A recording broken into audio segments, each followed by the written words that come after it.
to the artist and go like, can you find female talent? And this person found amazing female talent to be part of this. And so we're excited. Go back to our two people at the network. They're excited. Oh, this will work. This will absolutely work. We go back. You're in. It's going to be great. This artist gets to work right away because this artist understands. Gets to work right away.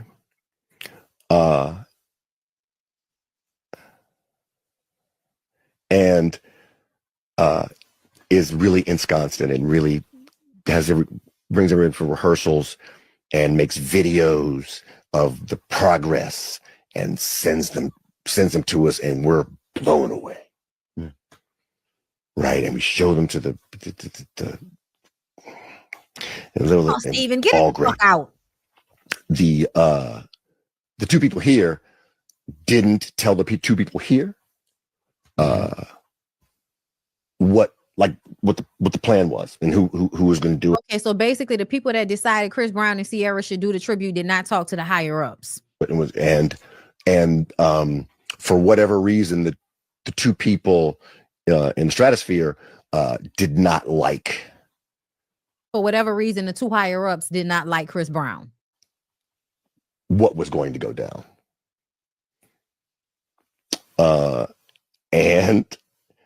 And after lots of conversation and back and forth, as an aside, I admit I was used to BT. I got to be the final word. Like when it came to the awards, right. I got to be the final word. So I'm kind of used to that. You're thinking that it's about to go that way, right? Especially since we got network sign off. So my point of thinking I had the final word enters into the next conversations. I'm like, well, there's no way we just got to convince them it's going to happen because we get to do this. And that's not the way it worked with the structure.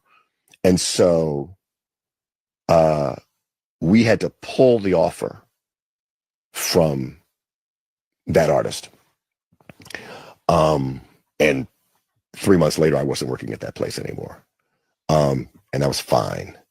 But what I've articulated to you is literally, of all of the experiences I've ever had in my career, the one I am most sad about, the one I am most apologetic to that artist about. Not everything is perfect, but what I've always said, no matter who you represent, you can give me a yes, you can give me a no.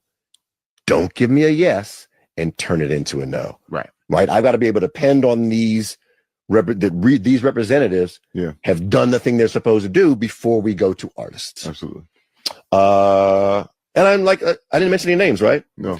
But if you want to see a really good tribute to an iconic artist, look that thing up on YouTube because it is there. And an epilogue was we were trying to say, no, they didn't tell us, we didn't know, and they didn't know.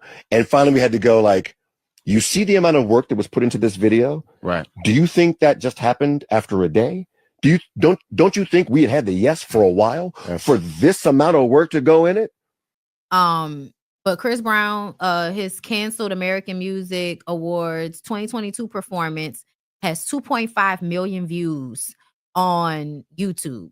So even though they didn't put it on the American Music Awards, it still has 2.5 million views on YouTube.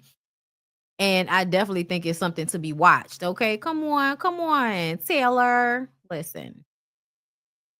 So if y'all want to see it, y'all can go see it.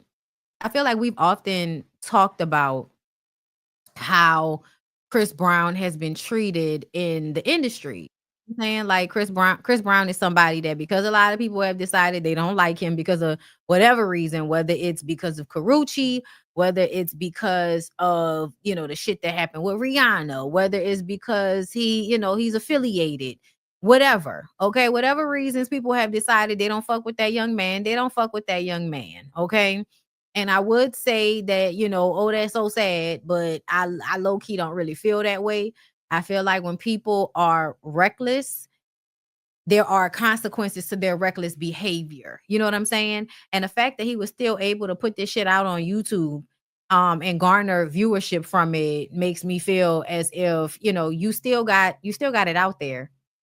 People still saw it. You know what I mean? Like I feel like Chris Brown wants a certain type of validation that he probably is not going to get at this juncture because of who he abused.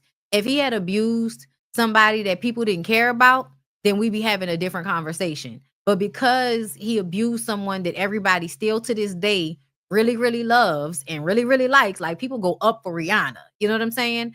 And that was, I think, made clear to us by the way ASAP Rocky was able to get away, and get off on that case. I think Rihanna had a lot to do with the reason why people wanted to, see him get off because you didn't have two children with Rihanna. We like Rihanna. Yeah, I think Chris Brown is mean too. I think Chris Brown is mean. I think he's disrespectful to women in general. I think he saw abuse as a child. I think that has shaped his personality. And then you add power and charisma and talent and influence on top of that. I think you create a monster. I think you create somebody that it is just not a cool human being to most of the people that they interact with. Yes, they put on a good show for their fans and all of that, but in the clubs they treat the women bad. They talk bad on women that don't fit a light skinned skinny you know uh build. I don't like people like that, y'all. The way shit happened with Tiana Taylor and the Usher situation. It's a lot of things that have happened over the years that just made me feel like Chris Brown is not the same dude from that goddamn Christmas movie that we all love so much. You know what I'm saying? And as much as when I was younger, I used to feel like I was on his side. At the beginning, when that shit first happened, what, '07 when that happened, I was on his side because I felt like, oh, Rihanna was fighting him. She probably hit him too and all of this and all of that. But the truth of the matter is, no man should be beating up on no woman the way he beat up on that woman. I don't give a fuck. I don't care. The fact that he lost control and beat up on her like that is an issue. If you don't have control of yourself, you are not safe to be around. That's a problem. Okay, that's an issue. And I think that issue that he has consisted over the years. I think he's just done it with women that nobody really cares about. Y'all don't care about women if they're not somebody y'all can adore, like Rihanna. So yeah, it is what it is, but I don't feel sorry for the nigga. Let's move on.